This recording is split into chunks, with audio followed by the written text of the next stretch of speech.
today's webinar. My name is Ian Ripke, and I'm the System Simulation Product Manager here at Keysight Technologies. We have some great content prepared for you today, which will be followed by a question and answer session. Now, on to the presentation. In today's webinar, I will cover the emerging challenges of mmWave 5G system design. I will give a brief overview of RF behavioral modeling and introduce ways to better connect circuit and system modeling for 5G challenges. I will also discuss two key design areas for 5G that benefit from an circuit and system modeling design. 5G is driving a technology revolution, particularly in mmWave frequency bands. Companies at all levels of the 5G ecosystems have new market opportunities, chip and module developers to modem and equipment manufacturers. New opportunities will drive expansion of companies in new markets with new product delivery volume. But these trends include significant challenges, especially at mmWave frequencies. Bandwidth requirements for data are moving past 1 gigahertz and will challenge development of these millimeters. Additional digital signal processing and feedback between baseband and RF will also drive chip complexity and add new challenges for system validation in the design. 5G truly is different in every way. It's pushing the limits of bandwidth, frequency, component, and antenna design to deliver better quality and increased data rates for all users. As a result, system providers are requiring high-level specifications from their chipset and module providers, such as throughput and EVM, which many of us are not used to using as design criteria. Wider bandwidths require circuits that perform equally well over the entire frequency range. This was already challenging us in LTE and LTE Advanced. Memory effects and power amplifiers are becoming more critical to model wide bandwidth systems as well. And finally, the addition of phased array antennas introduces a new design element to many of these systems. These types of antennas are well known in the defense industry, but until now have not typically been used in commercial communications. A lack of practical knowledge has many of us scrambling to learn as much as we can about these techniques. Every company working on 5G is trying to be first to market to deliver products into these new application areas. But moving fast in a new technology area carries risk when designers aren't familiar with the challenges of mmWave design. Making the wrong choices or bad decisions due to lack of understanding or analysis can have significant consequences on both design times and sales opportunities. A single incorrectly designed trace route on a board could add weeks to the design cycle. If that route or interconnect is designed incorrectly on an IC, you could add months to a design cycle. If that chip doesn't meet the system specs, you might lose the entire design socket for a generation of products. And finally, mmWave spectrum is often neighboring very restricted or regulated government spectrum. So if you infringe on any of that neighboring spectrum, you may result in restriction of your sales of that product into an entire country. So why do things need to change in the design process for 5G? In the past, teams have been able to produce products that are successful using traditional siloed design groups. But as the complexity of these designs increases, those separations create barriers to innovation. Complex interactions between the antenna and the RF and analog components cannot be captured easily in spreadsheets and scripts. Similarly, behavior of transmit and receive chains cannot be verified with just digital signal processing models. Actual hardware validation is also becoming more complicated. Radiated measurements required, such as over-the-air, that require more complicated test equipment configurations. With additional system design techniques, the number of interfaces and points of failure in a design has increased by at least an order of magnitude. A 2019 study by Dimensional Research asked customers several questions about their design and flow. 67% of companies surveyed spend 2 or more hours each week dealing with the gaps in their software tools. But these same companies indicated that improving data sharing between teams was the number way they could improve their time to market. With time to market such a critical element of 5G development, why are companies continue to struggle with tool integration, and why are they not spending more time solving this key issue? With so much riding on success of 5G for so many companies, the solution is clear. Remove the barriers between design teams, provide a common platform to integrate all levels of system development, and build validated system models that offer a predictive design rather than a reactive one. Connecting your digital and RF teams, fully validating system-level performance, modeling real antenna interface effects, and incorporating the same measurement science in simulation as in the lab. These will all help break down the barriers and connect your teams, improving system performance and speeding up time to market. So how do we do this? Well, let's find out. We'll start our journey with an introduction to various RF behavioral modeling techniques. We will discuss some of the advantages and drawbacks of different types of models, how to best model more complicated circuit designs, and ultimately how to bring this type of RF modeling into our system-level simulation. There is a classic joke in theoretical physics that involves a farmer, milk production, and of course a theoretical physicist. The punchline is, first assume a spherical cow. I can't vouch for the quality of the joke. The point of the joke is quite valid. It indicates that in many cases, to obtain insight into a problem, we must first greatly simplify the complex elements of that problem. This relates to system design through the use of behavioral models. If a design is simple, we can use a single simulation tool and model the full complexity of the problem. But even our modern CAD tools are approximations of the fundamental physics behind either circuit operations or electromagnetics. When a design becomes more complex, we must look to different levels of design abstraction to model the pieces of the system, thus our spherical cows. In a complex communication system, we can choose to model many different pieces in ways. We gain speed of analysis, but what are we losing? Well, the answer to that is accuracy.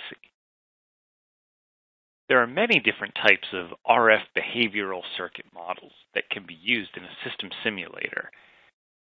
You can certainly model all your components down to the transistor or physics level, but carrying around these slow, complicated models limits what you can actually model in the overall simulation. It can be helpful to increase the level of abstraction. But as a warning, when it comes to models, many of them can be potentially useful. Some are definitely better than others, but what's important to remember is that none are going to be perfect. Many of the modeling options shown here are likely familiar to you, but some may be new and are worth going over. S-parameters are a long-time industry standard for linear measurement-based models. They are also used to represent coupling and non-ideal effects from electromagnetic simulations. S2D and P2D are equation-based models that can be created in circuit simulators like PathWave ADS. X-parameters are the nonlinear extension of S-parameters. Of course, circuit models are also behavioral, incorporating a mix of device physics and curve fitting to represent both active and passive devices. There are also custom behavioral models created through mathematical expansions or lookup tables, or even proprietary models developed by individual companies for their own internal use. And let's not forget that there are programming languages that have been developed to model circuit effects, such as Verilog A. And are there any others that I've forgotten? Well, you may have heard of Keysight's SYS-PARAMETERS, which we'll also talk about more shortly. S-parameters are an industry standard and are an excellent way of representing both passive and active components. They can easily be measured and capture the linear power and frequency response of a device. They also handle frequency conversion, which is critical to modeling mixers and up-converters. X-parameters are a newer invention, but the real breakthrough was their ability to capture nonlinear power and frequency responses. They also work with frequency conversion elements, and in small signal applications, they reduce to the classic S-parameters. It's possible to generate these models from measurements as well as through simulation. Again, the key with X-parameters is the accurate modeling of the additional frequency content created when a device operates in a nonlinear fashion. SYS-parameters are a way to bring datasheet information or measured data into PathWave system design as a model. The key parameters can vary versus frequency, temperature, and bias. It's a standard format that can be created from measured data using simple scripts. It also allows vendors to easily create libraries of components that you can use in your system simulations. You can think of these as a simulatable data sheet. If your desired circuit or component vendor doesn't have a SYS-parameter library for their parts, you can easily create a model yourself. You can enter the data directly into the component model in PathWave System Design, or you can enter it into a spreadsheet and import it into the generic model directly. The vendors shown here have large libraries of parts already available inside of PathWave System Design, and updated libraries can be downloaded either from within the software or directly from the vendor's web. SYS parameters are not just limited to individual component models. Datasheet-based SYS parameter models can also be created for much more complex circuits or modules, such as the Analog Devices ADAR1000 beam IC shown here. In this example, we modeled the RF portion of the IC, which included 4 beamforming channels, all by adding circuit data from the datasheet. Generic amplifiers were used to model the gain and frequency response, while similar phase shifter models were used to represent the phase shifter components in the integrated design. These building blocks can be combined to create subsystems that can be linked together into a larger macro model of the circuit. In this example, we were even able to include switchable paths for transmit and receive to allow more accuracy for the different modes of operation of the chip. As long as you have access to the RF performance data and the circuit block diagram, you can create any number of complex models easily in PathWave System Design. Another significant challenge with behavioral modeling is memory effects, which cause issues with highly nonlinear devices such as power amplifiers.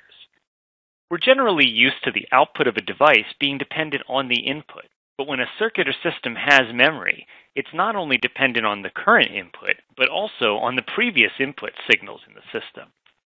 The degree of memory present in the circuit can distort the output signals and can greatly impact critical measurements like adjacent channel power ratio and error vector magnitude. The good news is that Keysight has a modeling technique for simulation that can capture these memory effects, helping you speed up your simulations and create very accurate behavioral models at the same time. But as with all models, they have some limitations. The memory effect models that we're talking about are known as fast circuit envelope, or FCE models. We've developed 5 different levels of memory effect modeling, which offer you many options to trade off accuracy for speed. Level 1 is a simple memoryless model, similar to an AM to AM and AM to PM extraction. Adding in memory for narrowband applications with levels 2 and 3 is good for capturing the behavior of CMOS devices, but falls short in accuracy for compound semiconductors such as gallium arsenide and gallium nitride. Levels 4 and 5 have been developed to handle more highly nonlinear circuits and also wider band applications, providing improved accuracy for advanced compound semiconductor devices. These models are available for simulation and circuit extraction in both PathWave ADS and PathWave RFIC design. The resulting FCE model can then be used directly in PathWave System Design. Let's talk now about system-level simulation using some of these different models. RF impairment modeling is the inclusion of RF effects such as harmonics, gain compression, and noise in system-level simulations. These effects are nonlinear and often connected to many different factors in a design. Circuit simulators capture these effects very well, but are too slow to handle simulation of very complex systems. So we've already discussed the need to create accurate behavioral models that can simulate quickly in order to model a complete design. But how do we actually connect all of these models together in system simulation? One traditional way of modeling RF impairments is with a spreadsheet, such as the one shown here. It can be used to compute the RF chain performance based on component specifications, but it's restricted by the equations that are used to model each different component. This approach also requires a team of designers to actively maintain the spreadsheet. New engineers are able to quickly get started with designs, but if they don't know what's actually behind the calculations, they have to dig into the details and examine the models to understand what they're actually simulating. Also, each company's spreadsheet may have a different implementation of models, which leads to a lack of consistency and standardization in the industry. These spreadsheet experts retire or move to other companies or groups, you're left with a knowledge gap that's not easily filled. Let's look instead at a graphical way of modeling that same type of lineup as we saw in the spreadsheet. This is a typical RF transceiver architecture for a 5G mmWave transmitter. On the left, the IQ up conversion is modeled with ideal filter and mixer components as well as the VCO. The amplifiers are modeled next, as well as a bank of filters and switches. Finally, on the right, splitters, amplifiers, and couplers complete the design of a balanced PA. All of these are basic library components available within PathWave system design and can be put together with basic parameters in a matter of minutes by a typical RF designer. All of these models can be replaced with increased accuracy behavioral models such as the ones we've discussed before, like SYS-PARAMETERS, S-PARAMETERS, or X-PARAMETERS.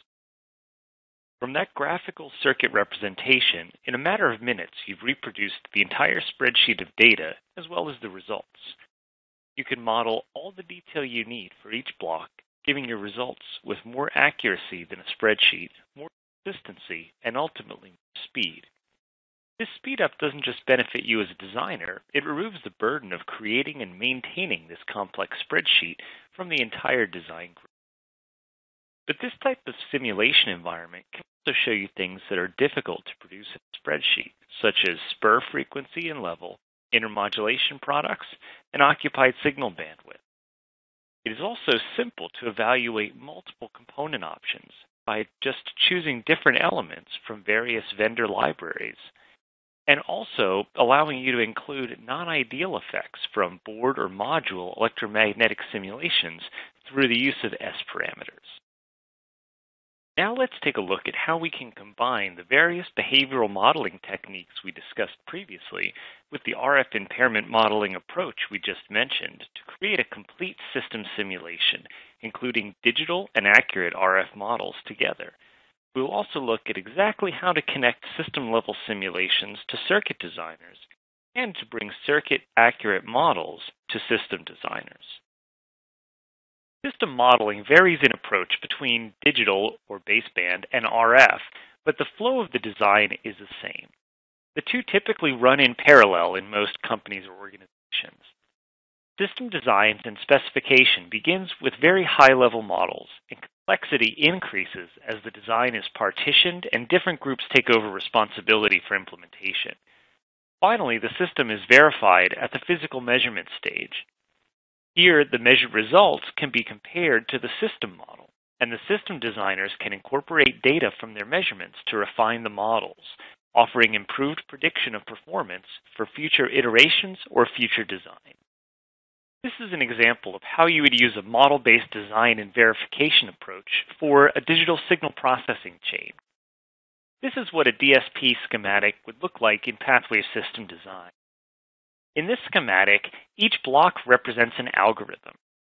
The block can be one provided by Keysight from a standard library, or it could actually be a system designer's custom algorithm. These DSP models are key to connecting the baseband and RF design teams, allowing you to bring your digital IP into a platform that can accurately model the RF behavior and the environmental effects, such as channel, targets, etc., depending on your application. When we talk about RF impairments in a system model, there's two ways that we can look at bringing these elements together. The first one here is bringing the system to the circuit. Most circuit designers prefer to stay in a single tool for their design process as much as possible. They understand all the details of the circuit level modeling and simulation of their design, but they may not understand all the complexities or details of the system level specifications. Verification test benches, or VTBs, bring this system level simulation into a tool like PathWave ADS shown here. The source and sync blocks can be added directly to the schematic from the parts libraries. Common system metrics such as error vector magnitude and adjacent channel power ratio are directly programmed giving you a fast and easy way to configure a complex modulation scheme. You can use built-in VTBs that are standard reference libraries for certain specifications, or you can use PathWave system design with your system engineers to create custom VTBs that have exactly the signals and measurements that the system team is looking for. These envelope simulations done in PathWave ADS also work with Fast Circuit Envelope as both a speed-up and a behavioral modeling tool. When this simulation is done, the circuit designer will have both system-level results for viewing in PathWave ADS and also a Fast Circuit Envelope behavioral model that can be transferred to a higher-level system design team. After the circuit designers have verified their transistor-level performance, the models they created can be passed to the system-level designers for more detailed analysis. Inside PathWave system design, place S parameters, X parameters, and also Fast Circuit Envelope models from PathWave ADS or PathWave RFIC design directly into the system-level schematics. These models all run very quickly, allowing you to do much more detailed system-level simulations over many operating conditions and digital configurations. Baseband models can also be connected to the RF model for a complete system-level simulation. In this example, we've replaced an ideal base station radio transmitter with an extracted Fast Circuit Envelope. On the left is an ideal 5G digital modem from our 5G NR verification library. This signal's been configured for a specific test case from the 3GPP 5G NR specification. Users can configure various parameters to match test models specified in the standard. On the right is our OTA reference measurement, allowing us to test the radiated performance of this system. After passing the signal through a reference channel, the output parameters are measured and displayed on the schematic for easy identification of pass or fail criteria. These outputs can also be sent to the Keysight Vector Signal Analyzer or VSA software, which runs natively in PathWave systems. Finally, at any point in this system, the waveforms can be tapped off and downloaded to many of Keysight's signal generators to allow lab testing using simulated signals. Now that we've talked about an advanced method for bringing circuit and system-level simulation together, let's explore two examples of 5G designs where this type of system simulation is critical to predict the overall system performance. In our first example, we'll talk about using a system-level simulation to model digital pre-distortion plus envelope tracking amplifier performance for 5G. Digital pre-distortion has been used in base stations for many years, helping improve linearity in high-power amplifiers, allowing many channels of user data to exist in close proximity, helping to increase the throughput of the cellular network. But this technique is almost impossible to model at the circuit level. However, it's critical to have a good understanding of the complex nonlinear performance of the power amplifier in order to predict the improvement of various digital pre-distortion or DPD algorithms. In the past, this has been solved using hardware measurements and test equipment to extract the PA characteristics and then build data-based models for use in DSP system analysis. This is an application where behavioral modeling can be applied to offer the benefits of a hardware-based measurement, but much earlier in the design process. It also allows companies that make the PA modules to determine how effective certain DPD algorithms will actually be at linearizing their amplifiers. This is a perfect example of two users that need to speak a common language, but work in different tools and at different levels of abstraction.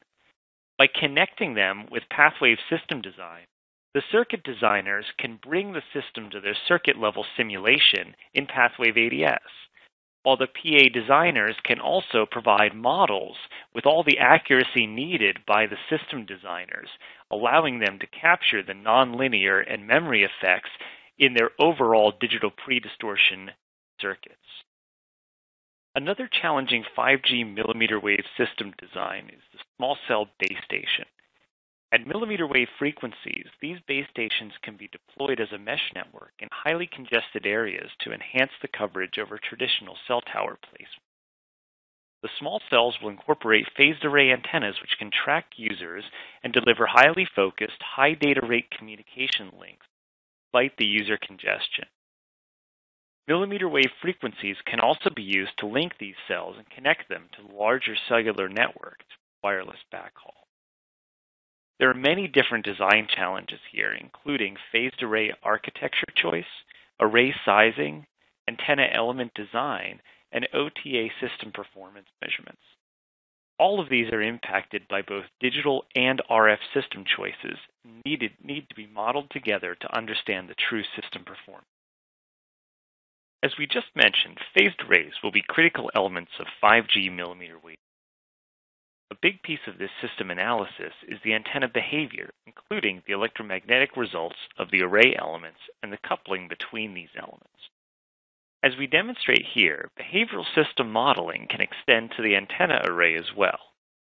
In this case, the antenna design was a 20 by 20 array made up of 4 5 by 5 array tiles. The simulation of the entire tiled array was very time and memory intensive, so to improve speed, we would like to reuse the results from the 5 by 5 tile EM simulation. We ran a test case of the full antenna array on a large compute farm to have a reference result, and compared this to using just the 5 by 5 tile results in PathWave system design, and combining the tiles into the larger array mathematically. Results matched to within less than 0.1 dB, saving a significant amount of simulation time to model the overall antenna beam. PathWave system design's phased array analysis allows designers to put together the entire RF behavioral system within the environment. The antenna element on the left brings in the antenna pattern that we saw in the previous simulation. We can use to model the feed network between the antenna and the amplifiers. In this specific case, the amplifier array is modeled using an X-parameter model with load pull data. We've also been able to model the polarization control and beam steering elements in this design. By using all of these components together, we can calculate the active input impedance of the antenna over all the different beam steering angles. This lets us understand the performance that we need out of our amplifiers, as well as any adjustments we might need to make due to nonlinearities in the amplifier or different feed lengths in the feed network to the antenna array.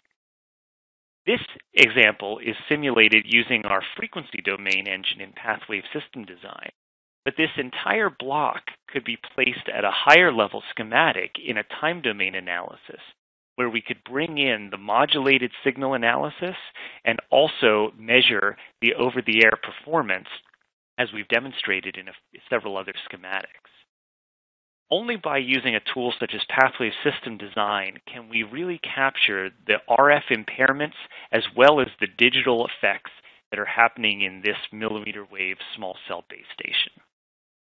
As you can see, 5G truly is a revolutionary technology for communications designs, with millimeter wave frequencies bringing unique design challenges that did not exist in 4G. RF behavioral modeling will be critical to accurately predicting the performance of these millimeter wave systems. Choosing the right behavioral models and making the right trade-offs between accuracy and simulation speed will also be necessary for successful system design. The sooner you can join the system and circuit design teams through a common platform such as PathWave system design, the better your chances of improving your overall performance and reducing your time to market of your wave systems. That concludes our presentation for today. Thank you all for attending, and I would like to point out that you can access reference material or download a copy of the slides in the resource window of your console. Now, on to the Q&A. For that, allow me to bring in my colleagues, and we will get to your questions. All right, Ian, here's your first question. It's a question from Larry. He asks, you mentioned millimeter wave 5G design, but can I also use your 5GNR library for sub-6 gigahertz designs? Yes, that's a great question. Yeah, we focused today on mmWave 5G, but the library that's provided within PathWave System Design is a complete 5G library with settings available for both sub-6 gigahertz and the mmWave frequency range. Great, thanks. And here's a question from John. He asks, can X parameters include memory effects like in FCE models? Yes, this has long been a question surrounding the use of X parameters. The formalism and the math in X parameters do support time-varying effects such as memory effects. It's sometimes possible to extract that in measurement, but right now there's not a way to pull that type of memory effect information out of a simulation. So that's where FCE models in PathWave ADS and PathWave RFIC design are the preferred method for capturing memory effects. Great, and here's a question from Joe. Is PathWave System Design a new tool, or is it System View or SpectraSys? Oh yeah, that's a great question. So PathWave System Design is the tool that you're most familiar with as System View. Earlier this year with Keysight putting a big investment in PathWave and the PathWave software platform, all of the traditional eSoft tools that you're familiar with were rebranded with the PathWave Design name. So yes, PathWave System Design is the same System View that you may be familiar with, just with a new name. Great. And here's a question from Xiao. How do I import my antenna pattern information into the tool? Okay, yeah, good question. We try to be as open as possible. We certainly have the option of bringing in the electromagnetic simulations from our own EM Pro software, but we realize that there are other software products on the market, and so we're happy to have customers who use those bring in either from ANSYS HSS or CSP as well. So we support all of those pieces of software. Great. And then here's your next question from Ricardo. He asks, phase array simulations for 5G are useful.